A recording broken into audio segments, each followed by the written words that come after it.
বেশিরভাগ cyst operation laparoscopically বা keyhole surgery পদ্ধতিতে হয়, সুতরাং এখান থেকে সেরে ওঠার পদ্ধতিও যথেষ্ট তাড়াতাড়ি।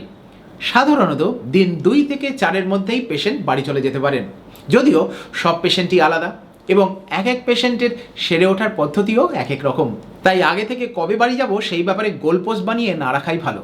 কিছু কিছু ব্যথার ওষুধ আছে যেগুলো হাসপাতাল পরিমণ্ডলের বাইরে দেওয়া যায় না, তাই অ্যান্টিবায়োটিক ও ব্যথার ওষুধের প্রয়োজনীয়তা খানিকটা কমে এলে তবেই ডাক্তারবাবুর সাথে কথা বলে বাড়ি যাওয়ার প্ল্যান করুন। বেশিরভাগ পেশেন্টের হাঁটা চলা সার্জারির পরদিন থেকেই শুরু হয়ে যায়। আপনার জব যদি খুব পরিশ্রমসাধ্য না হয় তাহলে অপারেশনের 2 সপ্তাহ পরেই আপনি হয়তো কাজে জয়েন করতে পারবেন। অনেক দূর যাতায়াত করে চাকরি করার থাকলে বা পরিশ্রমসাধ্য চাকরি হলে ডাক্তারবাবুর সাথে কথা বলুন যে কোন সময় জয়েন করলে আপনার সুবিধা হবে। সিস্ট অপারেশনের পর প্রথম 3 মাস পিরিয়ডের সাইকেল একটু এদিক ওদিক হতে পারে, সেটা খুব অসুবিধাজনক না হওয়ারই কথা।